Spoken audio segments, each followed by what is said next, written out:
pernah ada masalah, mungkin kalau pernah tahu kemarin Romo Joy tahun lalu kayaknya kalau nggak salah mengangkat tembok ratapan Sekolah Sang Timur. Ya. Nah itu waktu itu terindikasi kan, jadi ada tembok itu menutup jalur dari kalau nggak salah itu komplek keuangan ya, Departemen Keuangan, Kementerian Keuangan itu. Dulu pada saat gereja Bernadette ada di titik situ, mereka menolak itu dengan menembok itu. Ya. Pada saat gereja Bernadette itu sudah pindah di daerah Kecamatan Pinang sekarang ini, jadi sudah tidak ada gereja. Jadi murni itu adalah pendidikan, sekolah Sang Timur. Ternyata selama perjalanan waktu penolakan itu sampai terakhir kemarin heboh dan viral tembok ratapan itu, kebetulan karena yang menangani suster gitu ya di dalam sana, pada saat itu ternyata memang orang luar itu tidak tahu ternyata di dalam ini sudah tidak ada gereja. Jadi suster dari setelah waktu itu untuk punya cara untuk bagaimana caranya supaya punya akses masuk untuk siswa-siswa sekolah. Karena kebetulan di dalam itu ada sekolah SLB. Jadi kan suster mau nggak mau harus cari jalan untuk bagaimana anak-anak itu gampang masuk ke dalam sekolah. Dan ternyata setelah ditelusuri bukan orang-orang situ yang melarang.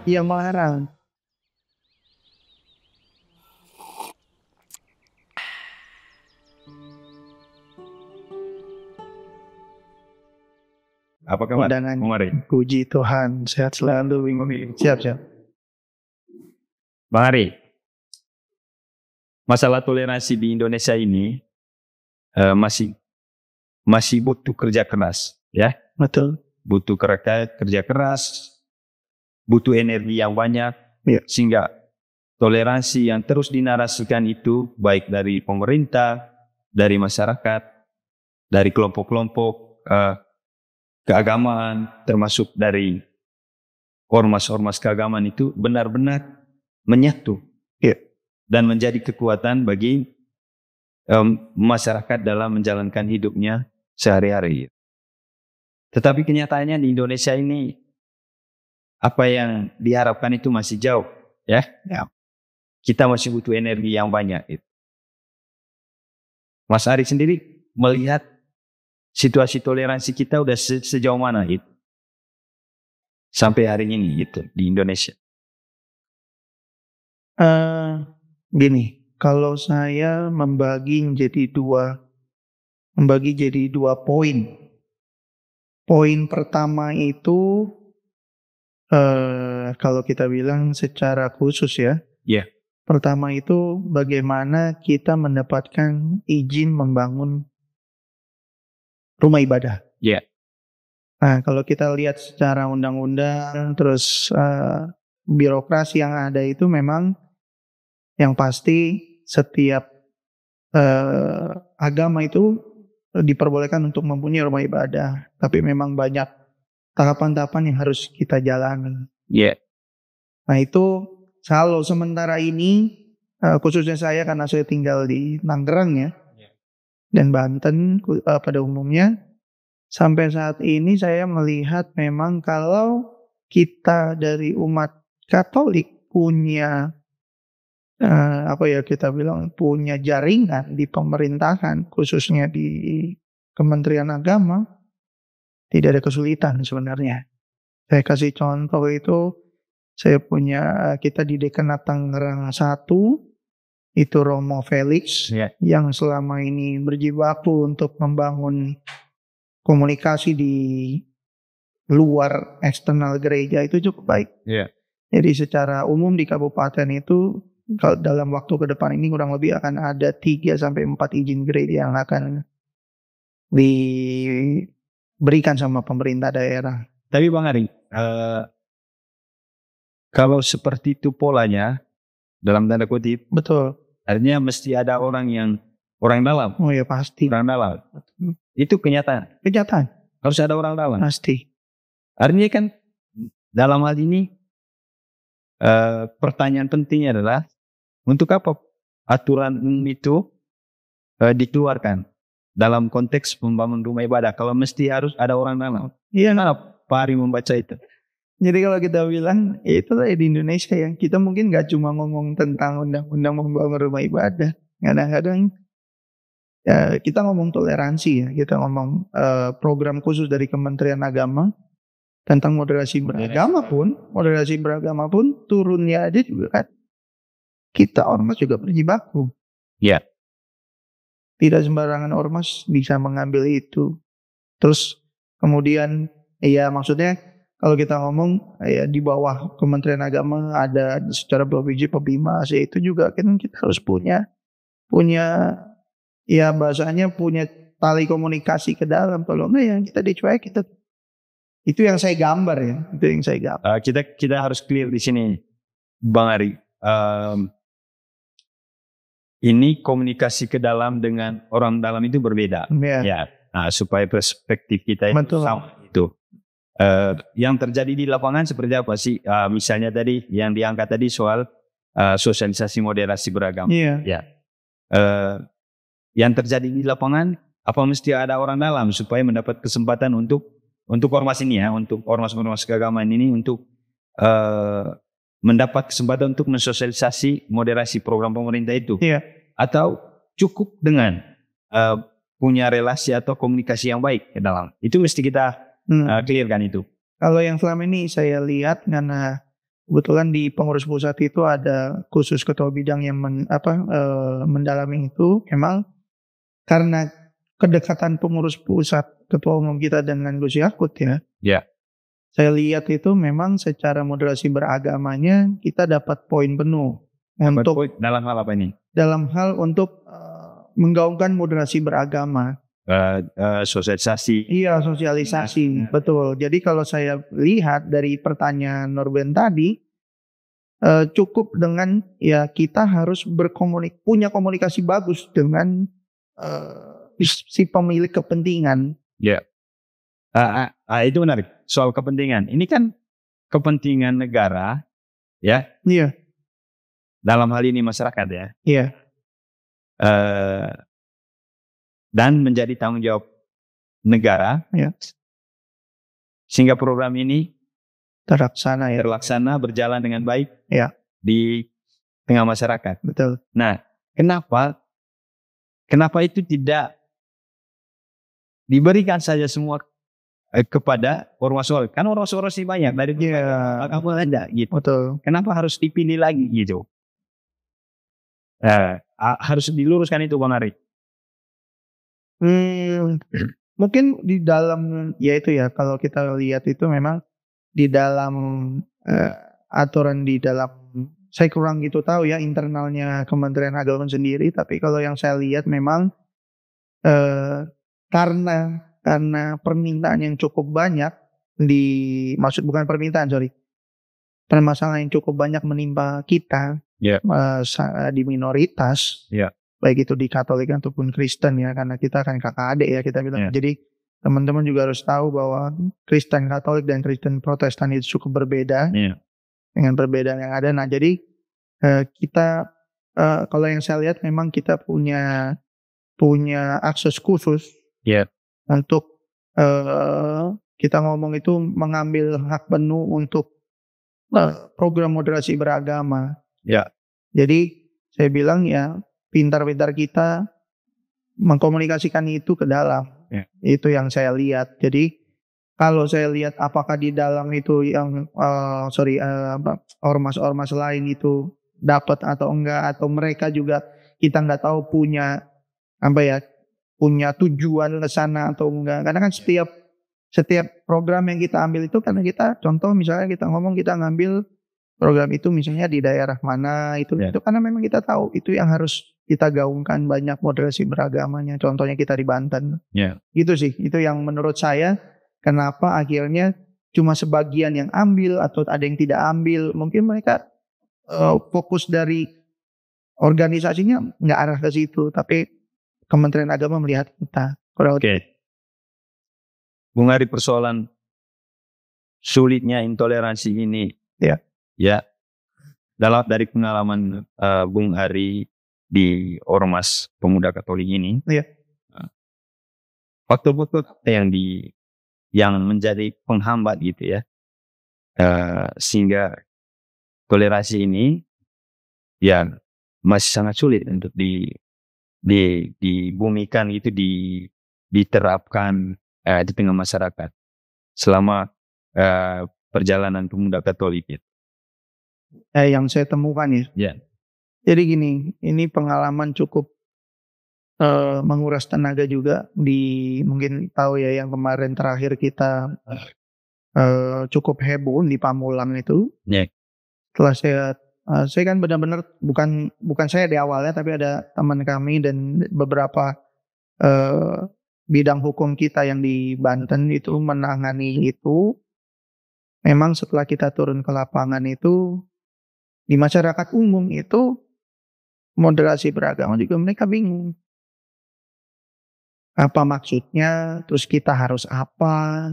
Ini kayak sebatas kalau kita tanya ormas, tahu nggak pengurusnya? Oh tahu, oh kita punya program ini. Tapi kalau kita tanya masyarakat umum, kalian tahu nggak moderasi beragama? Mungkin mereka belum tahu. Artinya Pak Ari mau mengatakan kampanyenya belum gitu besar. Jadi cuma terbatas itu. Karena kemarin ada bahasa ya, kalau nggak salah saya dengar itu, ada dibilang coba ada moderasi beragama di tingkat kecamatan, di tingkat ini ya. Cuma saya kurang paham ya, saya tidak lihat itu di tingkat kecamatan dan kelurahan. Mudah-mudahan itu sudah terjadi ya. Itu yang saya lihat. Jadi ya sekelas, mohon maaf mungkin kalau kita ngomong sekelas kita membedakan umat masyarakat umum, membedakan kita Kristen Katolik dan Kristen Protestan aja kan berbeda. Iya. Sesimpel itu. Dan permasalahan kemarin tentang doa rosario silahkan di gereja, sedangkan doa itu kan bisa di mana aja gitu. Itu yang menurut saya memang harus digalakkan lagi. Ya. Dari mitigasinya Ormas Katolik, pemuda Katolik sendiri, masih ada nggak atau pernah menemukan masih ada kelompok masyarakat di luar sana yang memang tidak menginginkan itu negara ini damai, berjalan rukun, nilai-nilai toleransi itu memang bisa masuk? Masih ada kalau menurut saya, tapi memang tertutup. Dan contoh ya, saya ambil contoh itu, mungkin kalau Nurben tahu, kita ngomong Cilegon. Yeah. Cilegon itu kan tidak punya gereja. Yeah. Dan kalau sekarang waktu 2018 kami bangun Komcap di Cilegon Kota Serang dan Kabupaten Serang, kita baru tahu di Serang itu menurut info yang beredar untuk berdirinya Krakatau Steel itu zaman dulu itu ada perjanjian antara pemerintah daerah dengan masyarakat senior gitu di sana, jawara-jawara di sana, meminta supaya kalau mau bangun Krakatau Steel tidak boleh bangun rumah ibadah selain masjid. Itu yang saya dapat. Tapi setelah saya telusuri di dalam internet atau di media-media gitu, itu belum ada kepastian yang mengatakan bahwa itu benar atau tidaknya. Yeah. Itu salah satu yang menurut saya masalah yang sebenarnya belum bisa diselesaikan. Yeah. Dan itu kita tidak pernah tahu harus selesaikan ke siapa. Ya. Yeah. Soal perjanjian tadi. Betul. Soal perjanjian tadi. Nah itu notif dari mereka tadi adalah nggak boleh bangun rumah ibadah lain. Betul. Ya, itu adalah transaksinya lah ya. Iya. Untuk catatan ke dalam gereja sendiri atau rumah-rumah ibadah lain. Iya. Sebenarnya sudah sejauh mana sih gitu pihak gereja atau atau kelompok-kelompok agama lain yang memang mau membangun rumah ibadah entah di sekitar ibu kota ini atau di provinsi-provinsi lain. Ya. Faktor apa yang belum mereka lakukan sehingga memang kemudian itu izin itu akan menjadi sulit mereka dapat? Yang saya tangkap tentang bagaimana kesiapan kita, ini anak pengalaman ya, karena saya kebetulan menjabat di Dewan Paroki Harian 2 periode. Saya melihat pertama, saya mudah-mudahan yang di gereja lain sih enggak ya, tapi ini yang terlihat di gereja kami gitu ya. Yeah. bahwa kita tidak siap untuk menjadi panitia pembangunan gereja, tapi menjadi panitia pembelian tanah. Artinya apa itu, Bang? Artinya bahwa kita segampang itu beli tanah, tapi kita tidak tahu bahwa, misalnya contoh ada aspek gitu ya, kita mau bangun gereja itu yang tadi kita bilang kan, ada undang-undang misalnya contoh, di sekitar tanah itu radius mungkin 1 kilometer, apakah kita punya umat Katolik? Pertama. Kedua, akses masuk untuk ke tanah itu ada kendala juga. Kadang-kadang seperti itu. Terus ketiga, apakah tanah yang kita beli memang diperuntukkan bisa untuk didirikan bangunan didirikan bangunan sedemikian megah untuk membuat rumah ibadah. Misalnya contoh kita beli ternyata di pinggir jalan yang dimana radius sekian meter dari pinggir jalan protokol itu kan ada ruang terbuka hijau yang tidak boleh dibikin bangunan misalnya. Kadang-kadang kan tim itu sendiri kurang begitu lihat ke depan. Jadi saya pernah di gereja saya itu kebetulan beliau itu sudah almarhum. Dia kasih wejangan ke saya. Terakhir kali saya ketemu kurang lebih sebulan atau 2 bulan sebelum dia meninggal itu dia ngomong, Mas Hari tolong sampaikan ke gereja kita kalau nanti mau beli tanah jangan cuma beli tanah tapi beli gereja. Beli gereja maksudnya apa? Ya beli sama izin-izinnya. Tanah ada, langsung izin ada. Jangan cuma tanah aja. Itu yang sebenarnya kita lihat mudah-mudahan sih tidak terjadi di gereja lain. Tapi ya mungkin pasti ada aja yang begitu.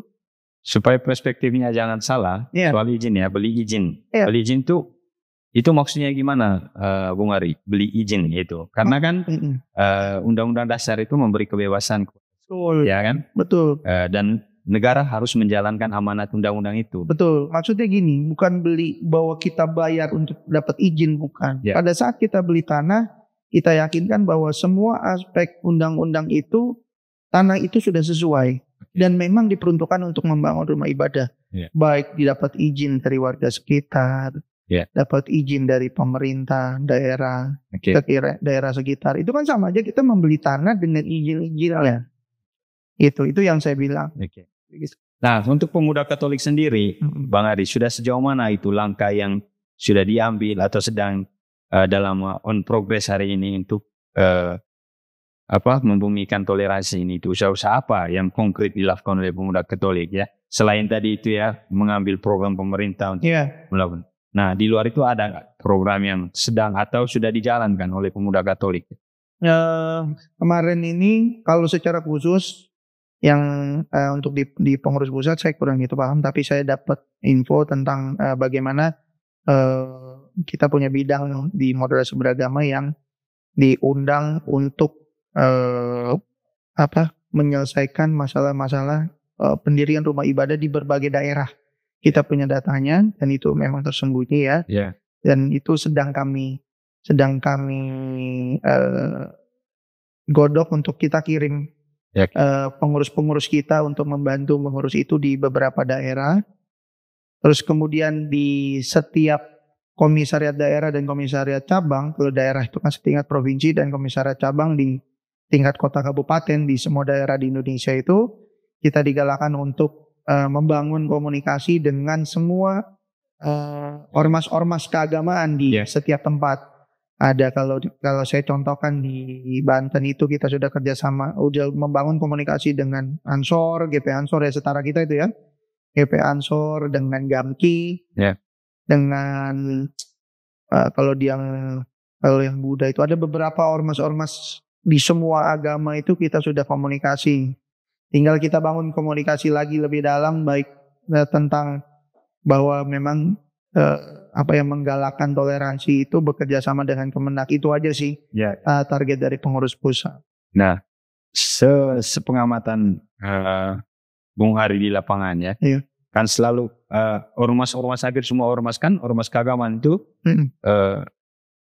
dalam catatan kita aja ya, memang orang yang paling dekat sebenarnya dengan masyarakat itu. Terjadi apapun di masyarakat, apalagi itu isunya terkait agama, pasti ormas-ormas keagamaan ini ya kan paling cepat bergeraknya gitu, untuk menangkap substansi persoalan di sana untuk Betul. menggali apa yang sedang terjadi di sana gitu. Nah, dalam perjalanan ini dalam catatan saya yang paling sentral diusahakan oleh pemerintah memang moderasi beragama tadi. Iya, betul.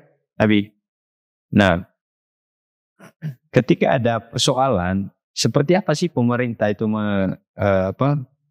meredahkan persoalan yang sedang terjadi, dalam hal ini soal pihak kepolisian gitu. Iya. Bagaimana pendekatan yang mereka lakukan gitu, ketika ada persoalan-persoalan yang real terjadi di lapangan.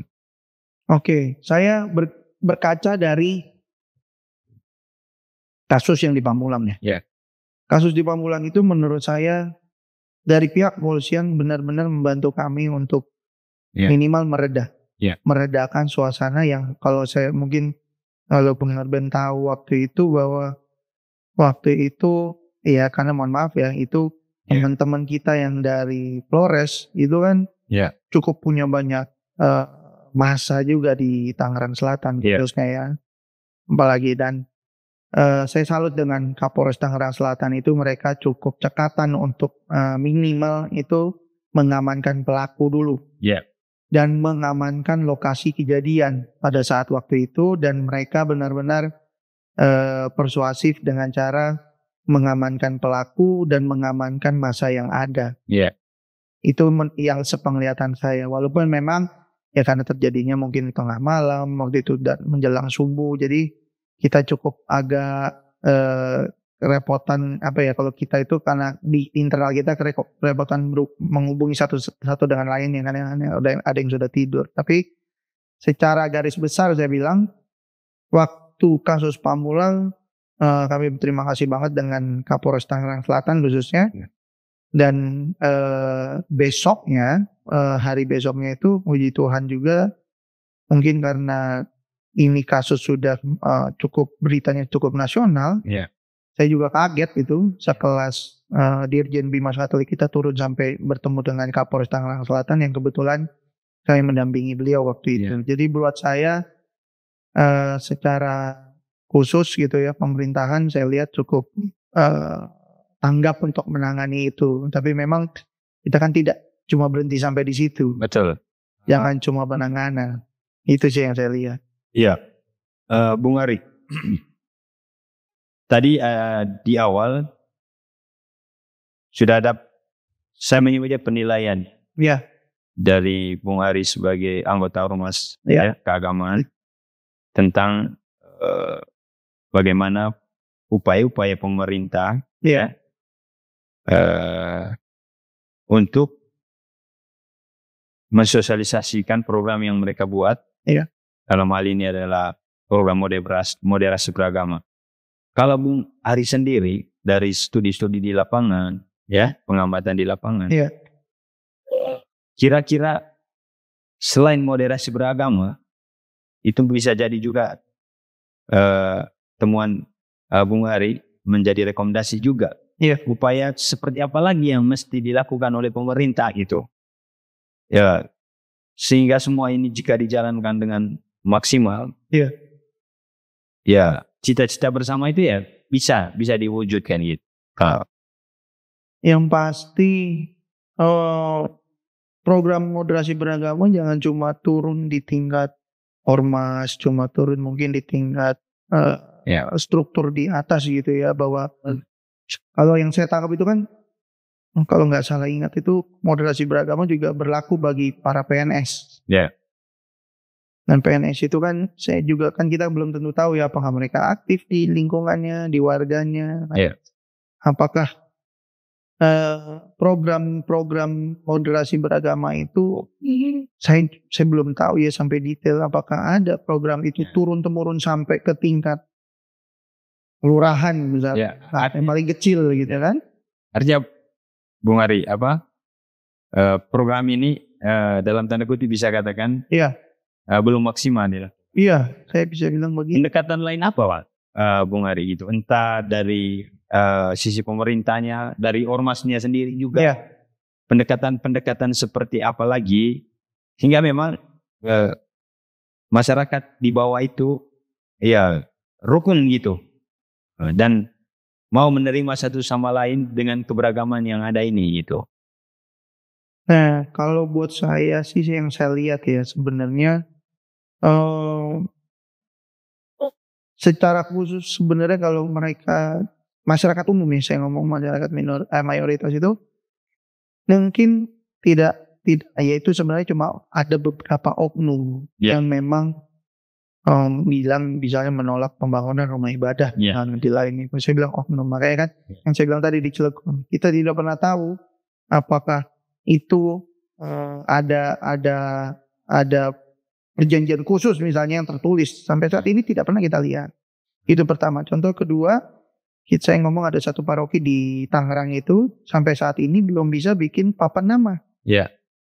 Karena ada surat wasiat yang dulu menolak gereja itu dibangun, menolak bahwa tidak boleh pasang plang nama gereja, tapi kalau plang nama sekolah boleh.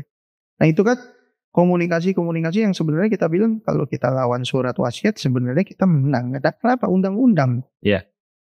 Nah, cuma maksud saya yang harusnya memang yang digalakkan itu di tingkat bawah itu ada program khusus, bukan programnya kita ngomong bukan keberanian. Saya ngomongnya apa ya, supaya kita pun yang minoritas itu selain cuma mengandalkan pemerintah, tapi kita benar-benar jalin komunikasi di bawah.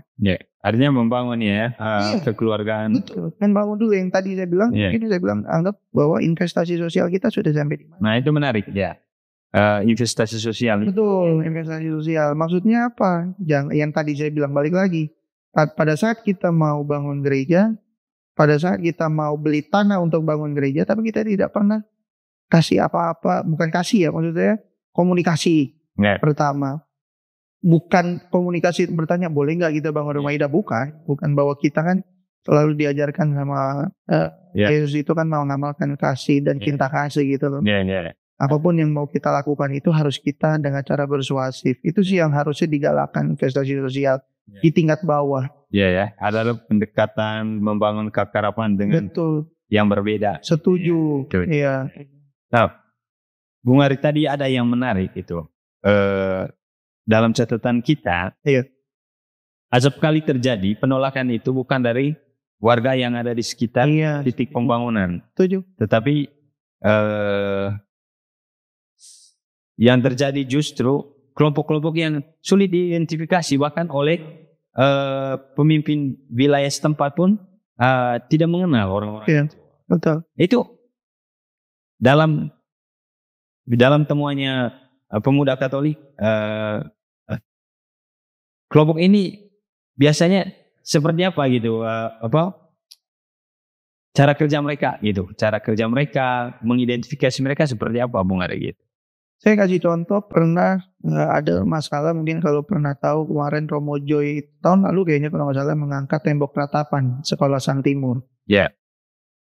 Nah itu waktu itu terindikasi kan, jadi ada tembok itu menutup jalur dari kalau nggak salah itu komplek keuangan ya, Departemen Keuangan, Kementerian Keuangan itu. Dulu pada saat gereja Bernadette ada di titik situ, mereka menolak itu dengan menembok itu. Pada saat gereja Bernadette itu sudah pindah di daerah Kecamatan Pinang sekarang ini, jadi sudah tidak ada gereja. Jadi murni itu adalah pendidikan, sekolah Sang Timur. Ternyata selama perjalanan waktu penolakan itu sampai terakhir kemarin heboh dan viral tembok ratapan itu, kebetulan karena yang menangani suster gitu ya di dalam sana. Pada saat itu ternyata memang orang luar itu tidak tahu, ternyata di dalam ini sudah tidak ada gereja. Jadi suster dari setelah waktu itu untuk punya cara untuk bagaimana caranya supaya punya akses masuk untuk siswa-siswa sekolah. Karena kebetulan di dalam itu ada sekolah SLB. Jadi kan suster mau nggak mau harus cari jalan untuk bagaimana anak-anak itu gampang masuk ke dalam sekolah. Dan ternyata setelah ditelusuri bukan orang-orang situ yang melarang, tapi orang luar. Dan itu ya mungkin karena suster kali ya. Jadi mereka agak takut berkomunikasi dengan orang luar. Akhirnya kurang lebih kalau nggak salah dengar waktu itu mereka suster ini sampai buka 5 jalur dan 5-5-nya ditutup, Bang Norman. Bukan oleh warga setempat. Ya, nah, mereka ini kelompok ini ya, kelompok ini by di order atau atas inisiatif kelompoknya aja gitu, untuk menolak hal seperti itu gitu. Karena dari data-data kita hampir pasti di titik-titik pembangunan gereja itu tingkat toleransinya itu sangat tinggi di tempat itu gitu. Artinya bahwa dalam temuan pemuda Katolik juga sekaligus himbauan ke dalam misalnya fokusnya ke gereja, memang relasi sosial itu harus dibangun sebagai pintu awal. Betul. Nah, itu. Dan memang sebenarnya budaya itu udah dibangun gitu ya, dibangun. Sehingga memang kan jarang kita menemukan yang benar-benar kelompok atau warga asli itu yang menolak kelompok luar itu. Nah, kelompok-kelompok luar ini sistem kerjanya itu ya atas inisiatif kelompoknya saja atau memang ya ini secara terstruktur gitu mereka lakukan gitu ya. Karena kan kita bisa mengambil juga kesimpulan bahwa kelompok yang sama yang ada di mana-mana ini gitu. Ya. Gitu. Di tempat ibadah ini orang yang sama yang melakukan penolakan, di sana juga sama. Gitu. Nah, itu gimana Bung Hari melihat sistem kerja mereka itu ya Bung Hari? Jadi memang kalau yang saya lihat contohnya cerita panjang tentang Bernadette itu memang mereka itu kurang lebih ya karena saya itu juga cuma mendengar gitu dan menelusuri bagaimana mereka itu bekerja. Yang saya lihat itu memang pertama itu karena memang kita dari internalnya kurang investasi sosial keluar, jadi orang di sekitaran tempat berdirinya gereja itu gampang terhasut oleh kelompok-kelompok tersebut. Itu yang saya lihat. Jadi mereka pun gampang terhasut dan gampang mengikuti arahan. Dan setelah kita baru sadar bahasanya setelah kita sadar bahwa investasi sosial itu penting, komunikasi sosial itu penting di tingkat nggak cuma di tingkat RT RW, bahwa bahasa ngomong kita turun ke RT RW ikut nyapu, bersih-bersih lingkungan, atau kalau ada kebutuhan lingkungan itu kebutuhan, contoh misalnya kalau di Ciledug itu dulu sering banjir, bagaimana kita gereja membantu di pihak gereja. Nah itu salah satu investasi sosial dan itu yang harusnya kita jalankan terus supaya mengurangi oknum-oknum baik organisasi yang terorganisasi itu untuk mengurangi akses mereka masuk ke warga yang di sekitar. Dan kita mulai harus, kalau saya bilangnya kita mulai harus berani mengirimkan salah satu umat warga kita untuk berani menjadi mungkin ketua RT, ketua RW. Walaupun kita yakin ya, mungkin kalau bahasanya contoh ada beberapa ketua lingkungan yang selalu ngomong gini, wah kalau di wilayah saya untuk jadi ketua RT RW susah. Karena sudah dibatasi, karena kita tidak boleh untuk masuk situ. Ada yang seperti itu. Bung Hari, catatan Bung Hari buat pemerintah, juga buat masyarakat sendiri, sehingga memang upaya pembumian toleransi ini itu ya bisa berjalan. Apa catatan Bung Hari sendiri gitu? Buat saya yang pasti, karena saya pernah di konsol gitu ya di gereja itu komunikasi sosial, kita harus bangun banyak komunikasi di tingkat bawah. Saya nggak tahu program apa yang paling cocok buat pemerintah, tapi saya melihat program moderasi beragama itu cuma sekedar bahasanya ya, kalau saya lihat itu cuma sekedar seremonial. Tapi tidak ada pembumian di bawah, di tingkat kelurahan yang paling bawah gitu ya, bahwa mereka apa sih moderasi beragama juga belum tentu kita umat di bawah itu tahu isinya moderasi beragama kita harus ngapain. Okay. Itu yang saya lihat ya. Itu yang saya lihat. Jadi kalau kita yang memang di ormas atau mungkin di PNS mungkin digalakan gitu. Tapi kalau di bawah kita mungkin belum tahu. Yang di tingkat kampung desa itu juga belum tentu tahu. Itu sih yang mudah-mudahan ada. Artinya Bung Ari mau mengatakan bahwa di tingkat masyarakat akar rumput pun yang paling dan harus dilakukan adalah komunikasi terus-menerus, jalin silaturahmi dengan warga yang ada di sekitar. Iya. Nah, mungkin ini closing statement Bung Ari, gitulah ya. Iya. Closing statement Bung Ari terkait toleransi di Indonesia gitu. Silakan mungkin Bung Ari punya sesuatu yang selama ini mesti saya ungkapkan itu.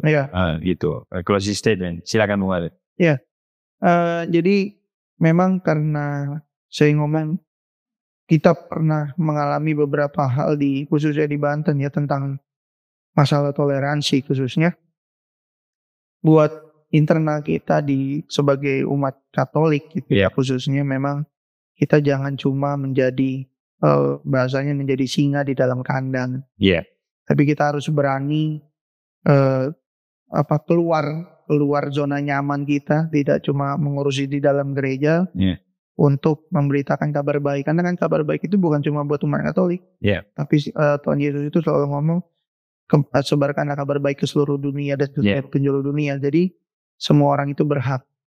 Terus kemudian untuk masyarakat umum, mudah-mudahan dengan adanya program moderasi beragama yang mungkin kalau sampai saat ini belum sampai turun ke akar rumput, dengan adanya podcast dari Kopi Ringan ini ya, saya berharap pemerintah pusat di tingkat pusat sampai di tingkat daerah, provinsi sampai di tingkat kota kabupaten punya program khusus yang memang ringan, tidak usah terlalu heboh, bahwa program moderasi beragama ini turun sampai ke tingkat masyarakat paling akar rumput lah kita ngomong, supaya mereka tahu bahwa apa sih itu moderasi beragama. Itu, dan yang pasti buat ormas-ormas kepemudaan yang berbasis agama, kita merangkul diri bersama-sama menggalakkan toleransi dan moderasi beragama yang sudah dicanangkan oleh Kementerian Agama. Begitu. Agama sebagai sarana perjumpaan manusia dengan Tuhan hendaknya juga menjadi tempat yang paling baik untuk persemaian dan tumbuhnya nilai-nilai keagamaan itu. Perbedaan dalam aspek apapun, termasuk perbedaan agama, hendaknya tidak menjadi penghalang bagi kita untuk terus merawat dan menjaga nilai-nilai toleransi. Negara, pemerintah, masyarakat, teristimewa ormas keagamaan harus dan terus fokus konsisten menjadi garda terdepan untuk membumikan nilai-nilai toleransi ini. Karena dengan begitu, maka kemajuan bangsa Indonesia pun akan sangat mudah kita dapat ketika masyarakatnya hidup rukun, damai, dan dalam semangat toleransi. Perbanyak hal-hal yang bersifat sosial yang bisa dikerjakan secara bersama. Tidak boleh menutup mata dengan semua hal yang berpotensi memecah belah kita sebagai masyarakat Indonesia. Harus mulai dan terus mulai kita membangun semangat toleransi ini. Kata seorang santo Katolik, Fransiskus Assisi namanya, mari kita memulai lagi karena kita belum berbuat apa-apa. Bung Ari, terima kasih sudah datang, sudah mampir berbagi pengetahuan, pengalamannya, ilmunya di podcast Kopi Ringan. Terima kasih. Terima kasih Arben dan podcast Ringan. Ya.